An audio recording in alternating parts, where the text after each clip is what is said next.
Okay, done. All right. So, good morning, good afternoon, good evening, wherever you're at in the world. If you're watching this on the replay, thank you very much for attending the Tech Hub Lunch and Learn. We appreciate it. Little introduction. I'm Jeffrey Ullman, Director of Member and Partner Engagement. We have also Nadia Volkova. Nadia, why don't you quickly say who you are? Hi, everyone. I am here representing South Florida Tech Hub. I'm in charge of some events and programs and community, and it's a pleasure, and I love seeing all the international folks here. I hope you guys maybe come in South Florida. We host events, so you're always welcome. Yes, please do. So we are recording this lunch and learn. So if you don't want to be recorded, that's fine. Just turn your camera off. In the top right corner, you might want to click on speaker review to give you a little better format of viewing the speaker and the presentation. We also have captions turned on.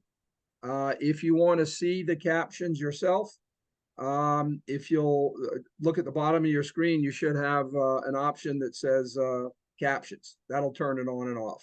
If you don't turn it on, you won't see it, even though we are providing captions.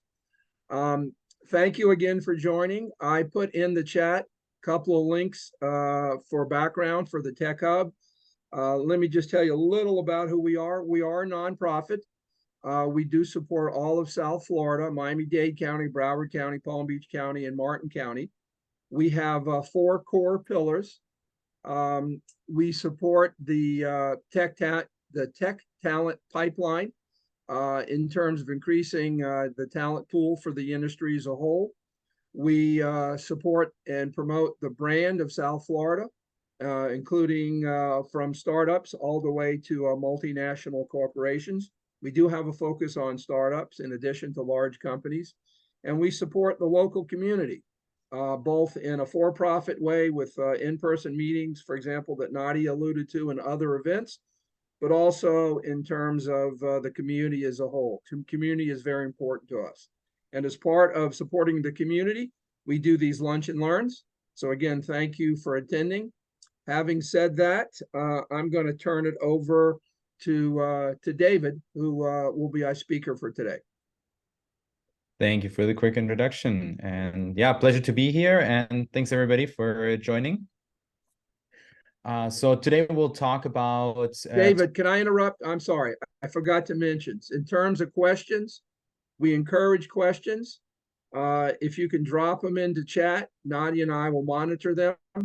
We will try to have time. We will have time at the end for questions. If something is really, really urgent, go ahead and raise your hand, and we'll decide if we do it towards the end or right away. So apologize for interrupting you, David, on that, but I wanted to mention. All good. Yeah, raise your hand. If you're really sort of stuck on a concept or so, then raise hand, but otherwise we'll have time allotted at the end. So yeah, today we want to dive into a topic that's really one of my passion projects and passion topics, agile growth.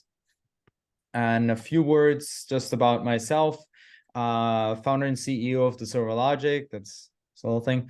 We're a software engineering company. We build custom software for anything between some startups that come to us with some amazing ideas, as well as growth stage companies that aren't necessarily tech companies, but from all sorts of different industries, but all of them can use business automation and assistance to use technology to scale. And that's where it's really fun and enjoyable for me to see all sorts of applications, from helping people doing less spreadsheet and manual data entry to something where technology helps them just scale and be in a better position. Aside from that, I'm very active in the mentoring community. I'm at VMT and Tech Runway. So a lot of you folks will see me around those, as well as supporting Tech Hub. So for those of you that are local, I'm sure I'll bump into you at one of the many events. With that, I want to do a quick survey on who is here, sort of what type of roles, or we did the who's here from location, but if you just want to put it in the chat or unmute and chime in. Sort of what sort of roles you guys all have in your organizations, because that gives me a little bit better insight, and I will tailor it to that as we go through. So are many of you managers, team members, developers?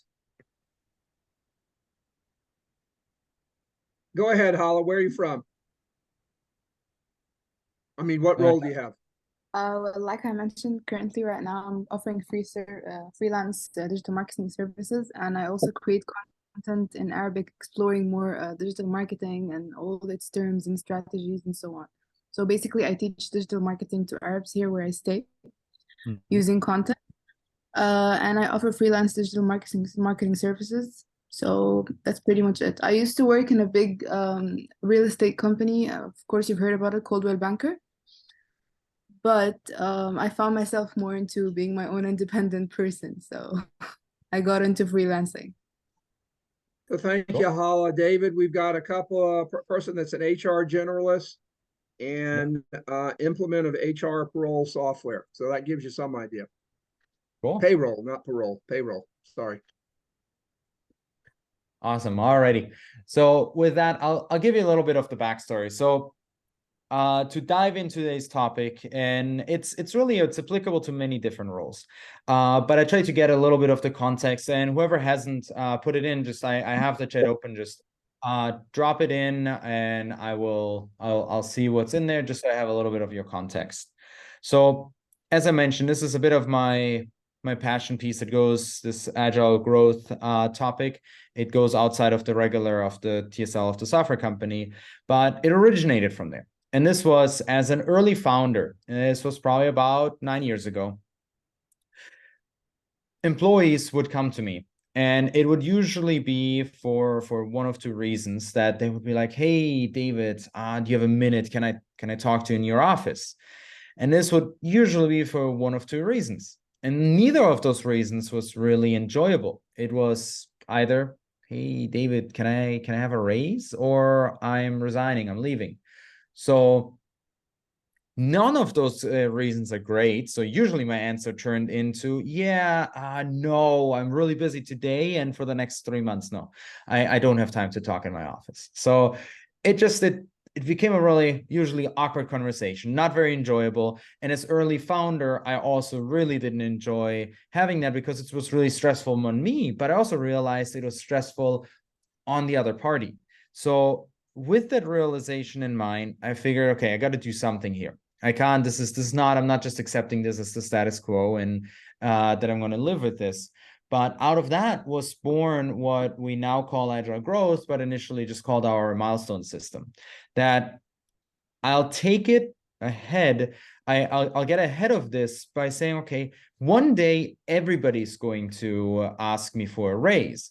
And for that purpose, I mean, for the HR folks in here, or for any CEOs, and even Hala as someone, as you might build a team in the future, I went ahead, and instead of waiting for the day that someone decides, okay, I'm going to ask for a raise now, I said, okay, what are skills, what are certifications, what are attributes that someone can exhibit that if they did, that would make them worth more money to me and worth more money to the organization, that it makes sense and is okay to, have a larger budget for them. And that was really the crux, the big sort of switch, that instead of waiting for someone to muster up the courage and wait for the right time, that I'm in a good mood, let's have this conversation on the day you're hired. Let's have this conversation every quarter. Instead of only once a year on an annual review, let's talk through this quarterly so that we can align on what are your goals, what are the company goals, and push them forward together. And that's what this will be. We'll first go into a little bit of sort of what I then, after being asked to prepare speaking on this topic in several different places, a little bit of the research I did to dig deeper into this. And then we'll do a quick run through of how you could apply this in your organization with some takeaway nuggets and instructions on how this works. And that's where it's helpful also that this is recorded. So you can always refer back to YouTube, where the video will be, and Nadia will send it out to you guys. So one of the earliest things I did is I looked for some data.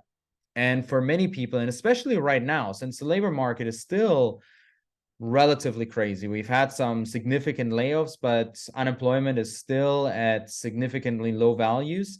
And it's not there to change. I mean, if you look more in the grander scheme of things, we have the generation of baby boomers, which was the largest generation, retiring over time now. And the newer generations entering the workforce are not the same number as the people who are leaving. So our unemployment problem isn't going away anytime soon. And therefore, it's really good to focus on some retention. Keep those folks that you like within your company. And that's something that made me look at, okay, what are those reasons to quit? And one big one is the lack of career development and advancement. And that is really the top one for folks, coupled with the inadequate compensation, which are exactly those two topics and two reasons that I just mentioned in the very beginning that folks would come to my office for. And I know in large organizations, there might be multiple levels. It's not necessarily the CEO or the owner that someone comes to bring those news or have that conversation, but it's still very similarly applicable. Since from folks that I see in here, I know you're from different organizations, different sizes. But to further tie that in, I looked at some needs overall, human needs, where most of you know Maslow's pyramid. And I took the analogy of that, of what it means in sort of corporate world and organizations, where physiological needs, most companies pretty much cover. I mean, we pay people money and thereby they can have water, food, shelter, clothing. We give most people health insurance and other safety needs that we thereby equip them with. And if the company has a great culture, we even have love and belonging as a check mark. But what's very often missing is that esteem and the self-actualization, giving a path to growth, giving someone the path of, this is really what I'm passionate about and what I want to do with my future, and making a path there. Because the greatest piece of engagement, the best engagement any of us get in a team, and that's why I'm not just saying you need to be the owner or leader of the company, but just in your team, the best engagement you have when people are actually passionate about doing what they are doing every day.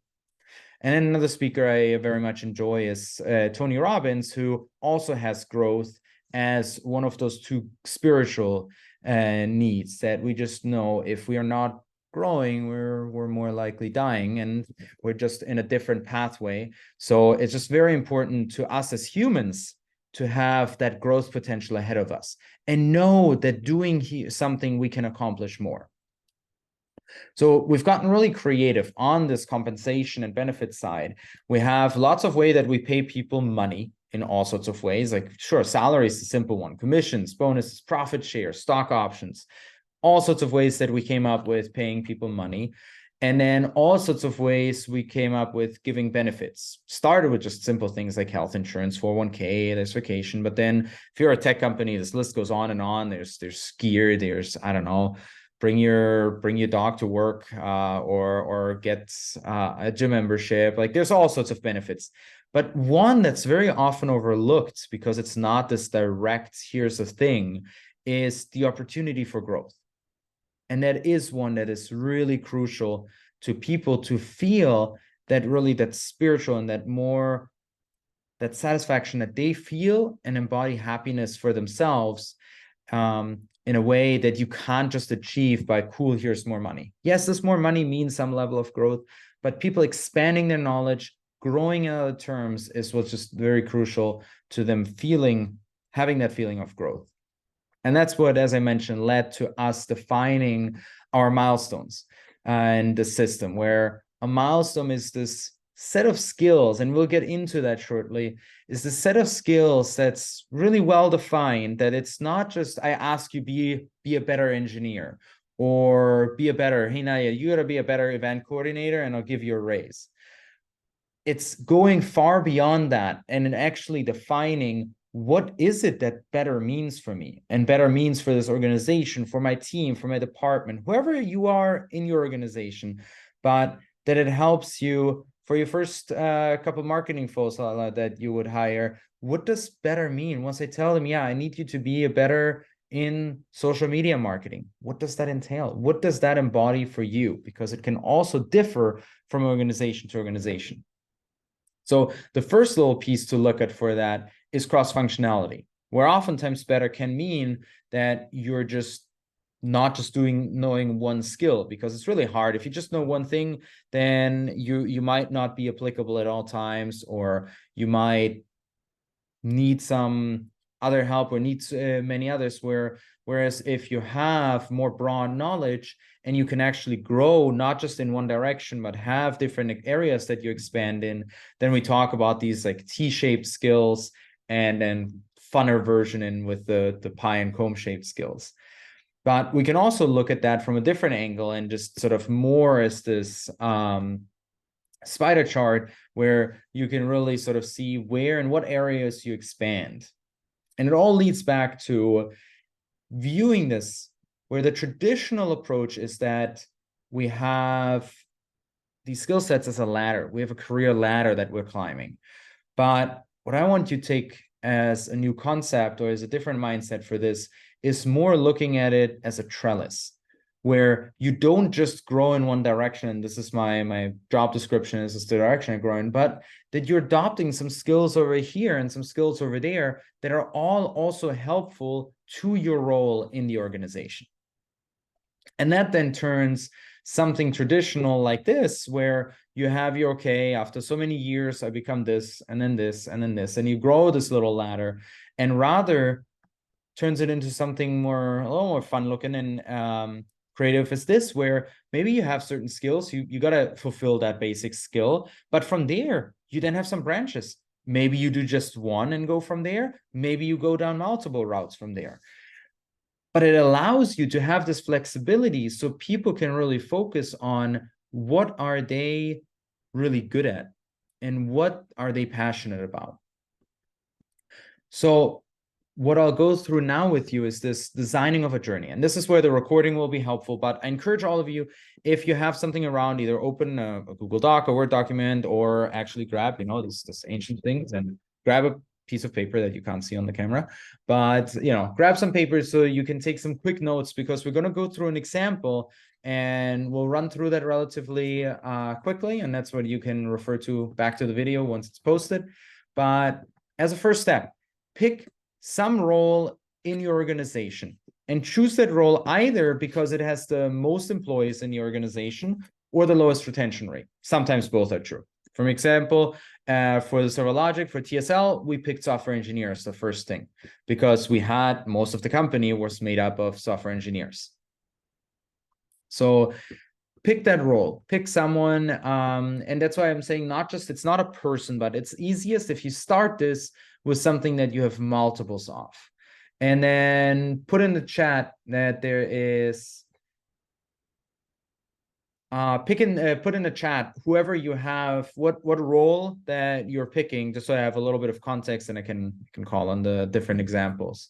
But so think of who do you have many in your organization of, just like my example of software engineers, but who is there that there's a number, or maybe you have a call center that you have a really high turnover rate, and it would be really helpful to think through some ways and steps to engage them more and increase retention. Awesome. I don't know, Jay, I don't know your first name. I just know it starts with a J. Anyone else? So we have frontline tellers. Any other ideas on what other roles you have some issues with?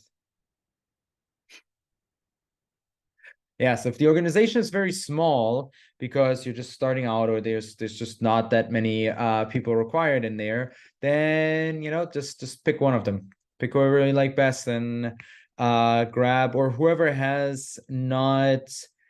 you need the most growth out of. Pick that person and then go from there. Cool. Thank you, Lars. Field service engineers. And so just, I'll assume all of you have your position now. So with the next step is now we're going to go through, look at those, think of those employees. So think of your frontline tasks, pick 3 people, like whatever that role is that you just pick. Now pick 3 people that if you could clone them, you could dominate your market with them. Obviously, given that you need this role to dominate your market, but with those field service engineers, those frontline tellers, or whatever other roles you've come up with, what are your favorite 3? And I say 3, not just 1, because there might be one person that's really good, but their traits are not all positive. But by taking 3, we can really pick and choose what good traits they have. And now list down, and this is just a brain dump, just really quickly write down several of their traits, their skills, what makes them special, what is their special sauce that makes it that you really enjoy working with those folks, that those folks make the team valuable, that those folks push forward what you're doing. So I'll give you just a moment. This is the slide I'll give the most time on, because I just want you to write down some of those, because we'll do things with this as we progress. So those can be those skills. They can be soft skills or technical skills. And it's just what makes them special. What makes it that when I ask you, Lars, of thinking of the 3 best field service engineers, you probably have some popping in your head. You have a person like there's Johnny, and then there's Albert and Hans that you may think of that are like, oh yeah, those are really awesome. But what makes them awesome? What makes them so valuable to the organization? And then I'll give you a little example. So here are my example, because we're software engineers, software engineering company. I'll pick QA as a role, quality assurance. And as you can see in the different examples here, for example, she's a good QA and can catch bugs before we release to production. Helps identify risks before implementation. So those are the things that I identified for QA when I did this little brain dump. But will be different for each of yours as you can go in there. And feel free to be really specific that it's so for example, I saw, Lars, from you, problem-solving skills, adaptability, communication, technical know-how. What is a technical know-how? Like, what things should they know? What is making them like adaptable to which piece, or knowing what tools? But that's what we're going to go into in a second.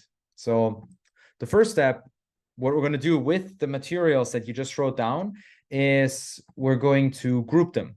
So you take all the words that you have and maybe put some symbols in front of the bullet points, or circle them around, or do something that now shows you which of them fall into different groups. And those groups, for example, could be problem solving or technical skills, communication, organizational skills. Those are some of the ideas that you can group them by. And then you can also get rid of, if 2 things are really similar, you can merge them, or remove whatever is a duplicate. So that you now tend to have more a category where there's multiple things in there, and it will just help you organize and visualize. So same thing here. In my example, I group these into experience, people skills, and knowledge. So you can do the same, just mark some icon or something in front of them so that you can identify the different groupings, because that will help just put together things as we move through this. Hope everybody has some piece of paper or document or something nearby. This is a lot more fun when you do it live. And yeah, I'll pause here just for a second. Hala, I see your hand up. That might have been from earlier, but I'll just, while everybody writes down some of these and groups them, I'll give it a second if there is anyone that has any questions, or hope this all makes sense.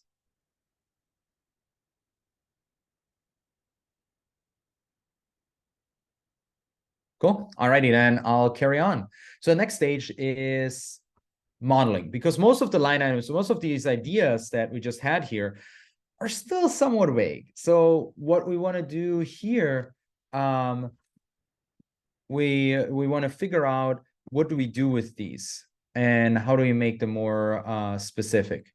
So in the beginning, we can take these and turn these descriptions more into traits. So what is a skill or knowledge? Like, to be a good QA that catches bugs before they hit production, what makes a person know that? What knowledge or skills do they need to obtain? And then defining attributes for these traits. So this is a really important next step of taking those ideas that you just had and just making them more specific. So for example, you get a certificate or finish a course. But I often encourage not just like taking a course is sort of easy and it's just a checklist item, but then do something with the course. If I have people reading a book, I have them write not the book summary, because that's way too easy to just, get off Cliff Notes or GPT, but rather pick a topic from the book and now write something about that. At least I know you've read the book if you can pick out some topic, or at least you've read a chapter that topic comes up in. But just do something that now lets you see that someone has been engaging with the material.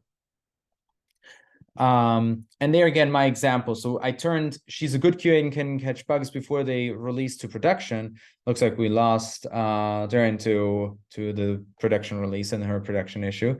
So that's, always fun. Deployments on Friday. What better day? So here, before releasing to production, that attributes knows the overall flow of the system, understands all the features and different parts, can create a test plan. Now, make it more tangible by creating this list where you can see this is what turns this vague statement into something that someone could go through and check mark. And in a second, we're going to go one step deeper into this and make it measurable. But this is the first step that's really important in order just to make it that you turn this vague statement into something that's more like a checklist. So before we dive into the measurability, we'll make a path out of it. Because oftentimes it's not just that you just have an on and off. You're either a great frontline teller or you suck. There's often that you're cool. There's your entry level. There's, your basic step, and then your medium and more advanced. But you can make these levels. Maybe make that knowing how to use the system or executing this many trades, but is sort of their basic and intermediate. But maybe an add-on off to the side is the skill to upsell other products and knowing the product catalog really well. That's not directly related to their day-to-day function, but might be something that's really useful if they also know. So in this path, we aim on, for example, here, again, my example, the bullet points we just looked at, moving them, what's the basic, like what's my QA level 1 and level 2, level 3, or my QA basic, intermediate, pro. I like using numbers because then I can always come up with a new number or the next number, level 4, would just be above level 3, instead of coming up with some really fancy words that mean more than pro, and then you're like advanced pro or super pro, and then I need to come up with words. So mine just are numbers, but you have a lot of flexibility there. And then next, now we go into the measurable piece, where you can follow SMART, or someone said, if I want to exclude that T, because I'm not a big fan of the time bound. When you set certain goals you want to achieve, you want to make them time bound. But in this case, you don't want time to be, it can be a binding, but not an accomplishment. Meaning just being in a role for a year doesn't mean to me that you're any better than last year.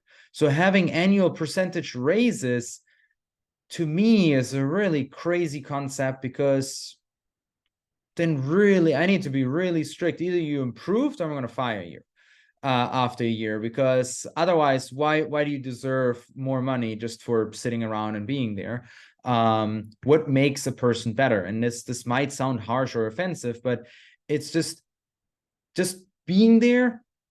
I much rather base this all on merit, where someone can be there and someone can accomplish it in 3 months and 6 months. They don't need to necessarily wait. If you have time-bound pieces, it discourages those that are really hungry. If they're hungry for more, give them an avenue to accomplish more in a shorter period of time and thereby grow faster than they would just by talking to you again next year. So look at what can you do in order those statements that we had earlier that you just came up with in the modeling step. What can you do in order to make these statements measurable? Sometimes it's passing a test. Sometimes it's writing a report. Sometimes it's just having done your job for a certain amount of time in that role. That's okay sometimes, but just use that as a last resort. It's rather having done your job X many times, like having done 10,000 transactions. Cool, that's my check mark. Or for the field engineer, having gone out and surveyed this many properties, or fixed or checked this many other things. It's just, what can you measure so that now your team has a checklist of what do I need to do? Cool, I just need one more, I need 7 more, and I'm at that next level. So again, making the same thing here, keeping this example that I started and just showing what the measurability could look like. And sometimes one bullet has a one-to-one to unmeasurable. Sometimes you might need more. And some of them might be just a check mark that you have it or you don't, or you need to reach a certain percentage threshold, or you need to have done it a number of times. I just encourage rather having the number of times of having done something over just having done it for a certain period of time. And now that's really sort of the core of it all. After that, I mean, defining prerequisites is easy. If you now want to tie this together with something else, then it's really simple to just say, okay, yes, before you are a bank teller level 3, you need to be a level 2, or you need to have your onboarding training completed first. It's like, those are the really easy ones. And the other part now, the last step is, who's going to approve it? Define in your organization, for us, and some of your HR folks, it might fall into your purview, it might fall into some manager's purview. Just define who the people are that are going to say, yes, this is complete, or who's maybe also the person in our organization, we do it, that our scrum masters, so some sort of managers, they say, yes, this person is ready, and then I have the approval. So that someone sort of makes the motion and then I second it or I approve it. But just so you have the right flow within your organization of who approves and who moves things forward. And lastly, I want to go over one part that's almost magical, where you might start this, that since we have some HR folks in here, you might be the first ones that start this whole movement or start this conversation. But it doesn't need to stay with you. I highly encourage that it's not only you guys that do this, but that it's rather that you clue in your teams, because what's much better than just one brain working on something is leveraging many brains. And an awesome piece that you'll see is that while people work on this and while they think of what is a better XYZ and what does it mean to be better as a call center representative, as a field engineer, is that other people will come up with entirely different important factors that are really important, but that you just might not think of because it's not trivial.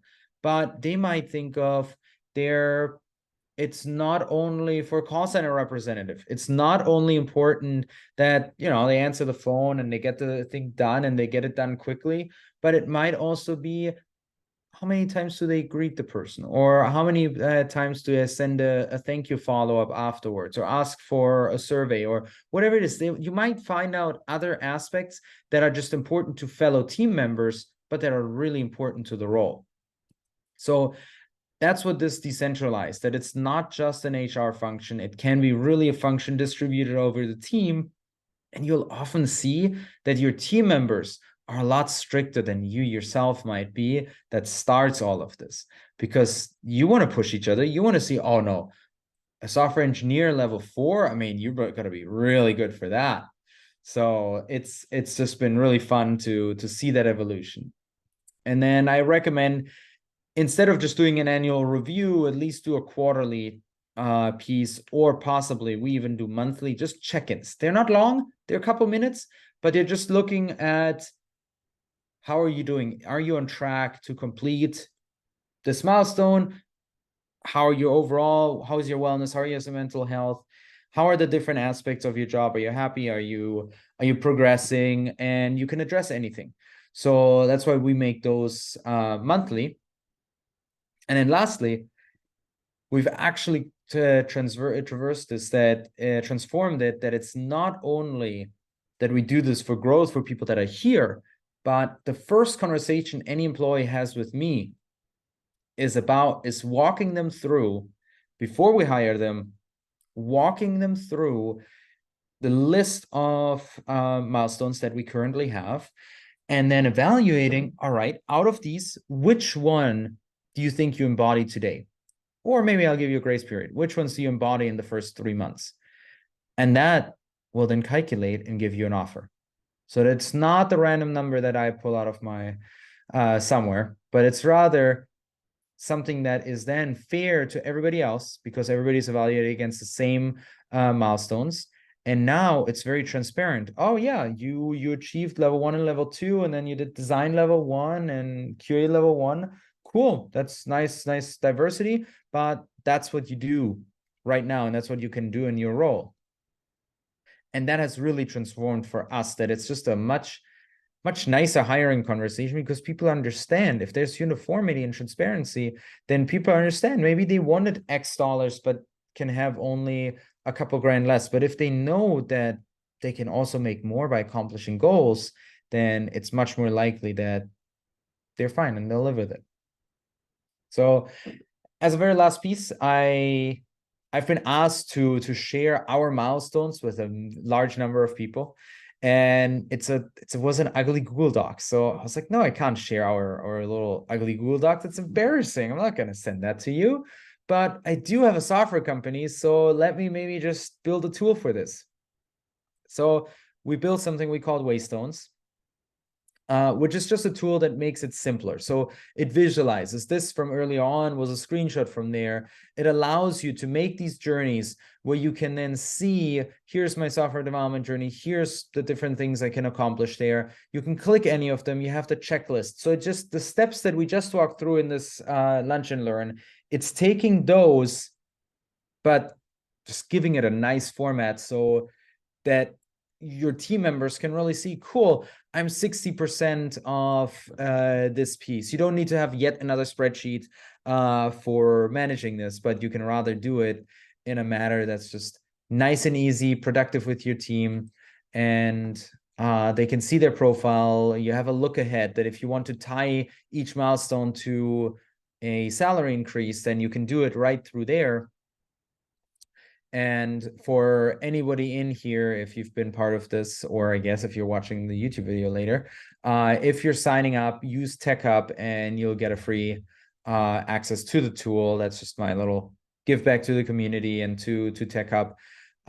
Because yeah, I want to encourage, I mean, it makes it, you can do all of this obviously without any tool. You just, use a Google Doc, use a spreadsheet. We ran it out of a Google Doc for probably 8 years, but it is a lot more fun after I added and made this a little prettier, because then also employees really engage with it and they enjoy seeing a nice tool where they're like, oh, on my look ahead, I could see I'm this close to this next level or this next level. So it just makes it a lot more fun and engaging for your team. And with that, I think I timed it just about right to turn it over to questions.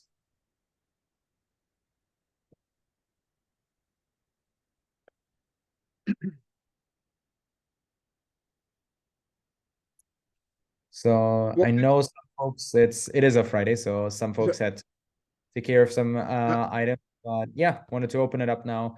So Can you hear me, David? Yeah. So I'll go first. Great presentation, as always. You alluded to something, and I'm just curious. It's more maybe of a historical, philosophical question, but I'm wondering, in your research, where did we? Because the way you explain it, it's like it is kind of crazy. Why do we often base pay increases just on time intervals? You've been in a job X amount of time, therefore you're eligible for a raise. It is kind of crazy, but it's, as you know, it's very, very common. And I'm just curious, in your research, where did that idea ever come from? Do you know? Did it just happen? Was there an event?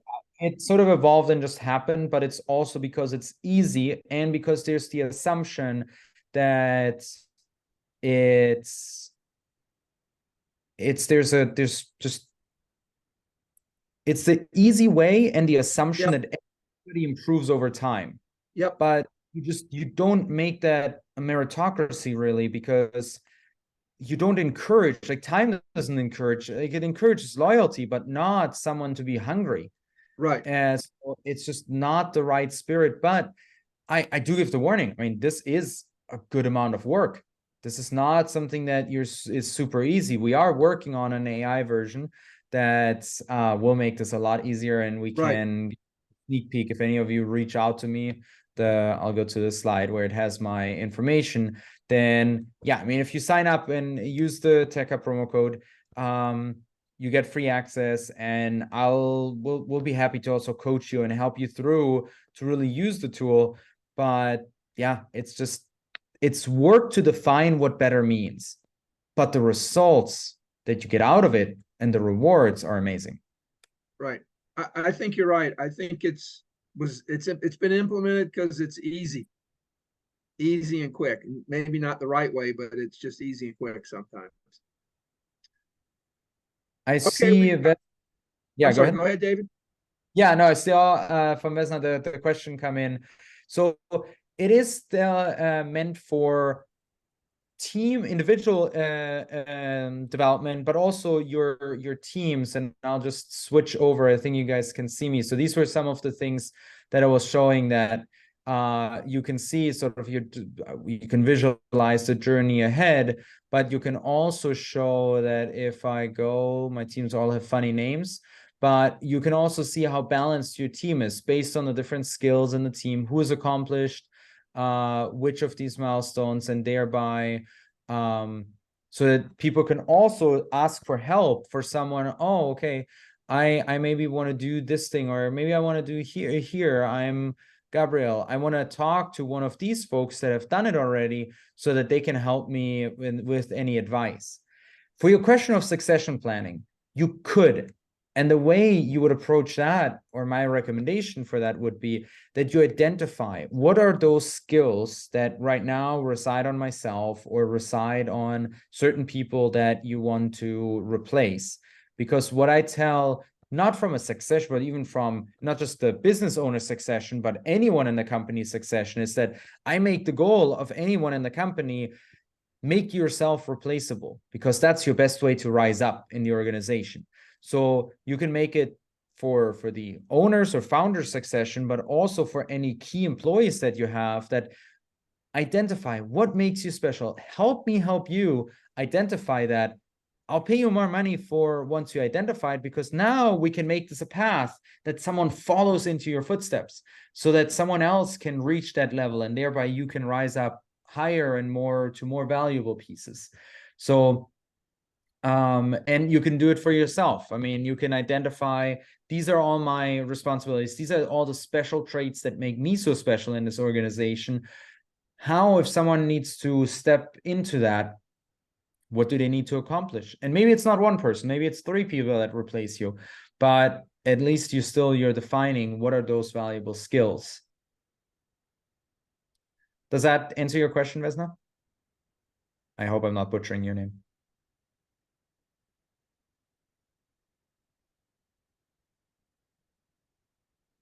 Oh, David, I have a question. Yeah.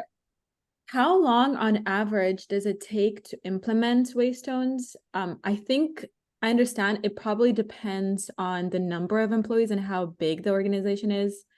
But if you would to guess, if you would to give, an estimate. Yeah, it depends more on the number of roles that you want to roll it out to. So I give more an estimate for a role that you want to roll it out for a specific role. And the biggest driver there is how much time a team is willing to dedicate to this. Because if you have more people, it does help. It's not a detriment. It's rather helpful if you have many people, because there's more input you can get. But usually I just met with the event that was the last couple of days, that was a law firm that introduced it for their paralegals, to let them take on more work and more interesting work and level up. So it really depends. You can start, it can be a few weeks of just, I mean, we do 2-day workshops where you walk out with your first journey, meaning for the first role, you get a couple milestones defined. So that's a 2-day workshop that it has a lot of takeaway value.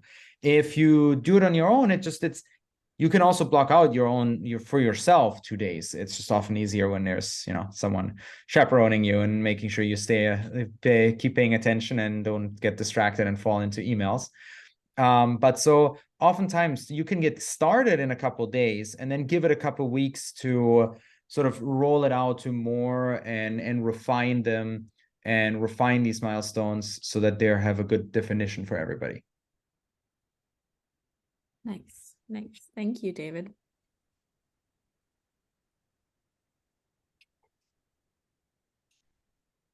Cool. Any other questions? I hope Jay Hansket, since I'll just go by the username or the name appearing here, or Lars, did this help since you guys mentioned the roles, the frontline teller or the field service engineer, did this give you some ideas of what better means for those and how to more flesh out and define it for them?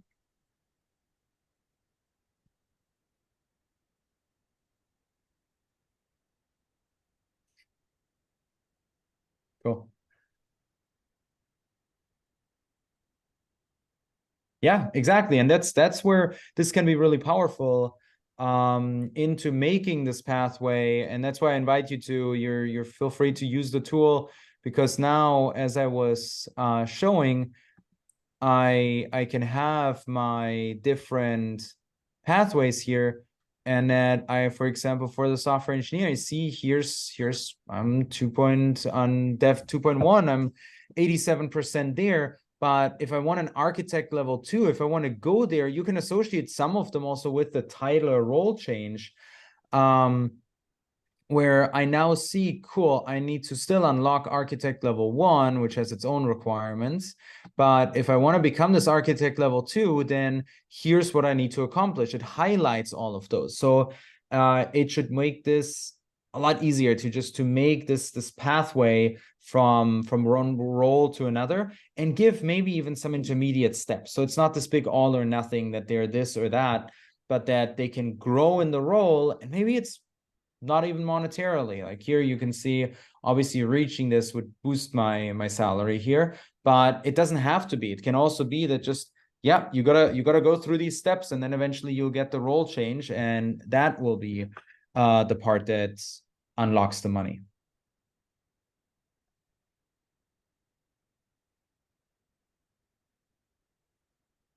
Awesome. Any other questions from anyone? I have another question. Given I have more of a sales background than a technical background, do you think, I think the answer is yes, but I'd be curious. This would apply just as well for, let's say, non-technical roles, sales roles, correct? I mean, for sure. I mean, that's what I was mentioning. There's a paralegal role or a call center rep in someone else's organization, or in another organization we've built journeys for administrative assistants or in virtual assistants. In the sales part itself, because this would impact likely base, or it could impact the percentage, there's still things that make you a better salesperson aside from just closing more deals. Obviously, that's as sales, that's your key driver. Right. And you make more money, but just you close more deals, you make more money. But there's other aspects that just maybe make you more responsible of the flow, or put you in charge. It's whatever extends your responsibilities or your traits of what you're able to cover and handle. And that's likely like that. Now you're also managing partnerships. Now you have the ability to lead a team. You have the ability to interview and manage. Those are abilities that likely also empower you more or make you a better salesperson. And then obviously need to find alignment that it fits with the organization. Right, right. Okay, thank you. We've got about, I want to be sensitive to everybody's time. We've got about, excuse me, 6 minutes. Any other questions?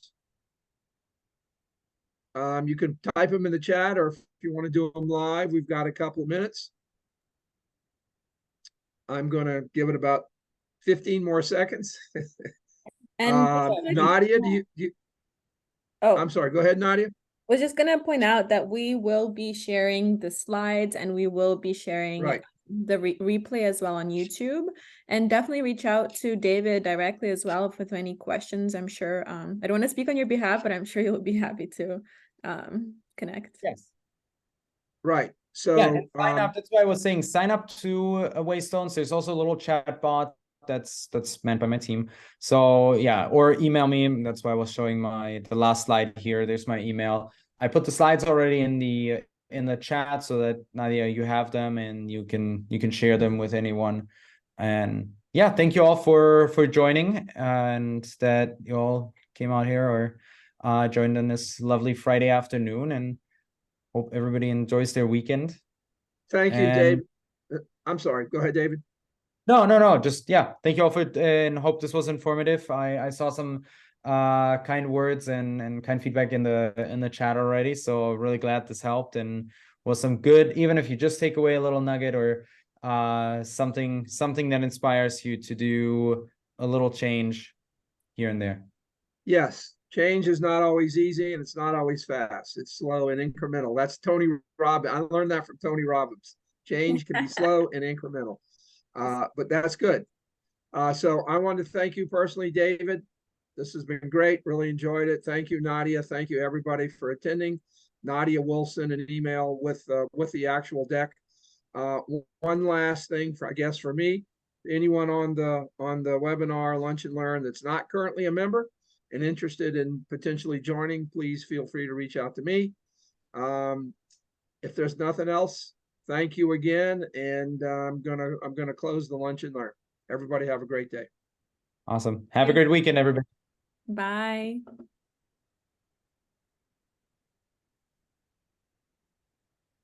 Hala, since you just asked, you can my email is on the last slide here. And I guess I will who did you tag? Dave M. Hartman or Serologic on Instagram?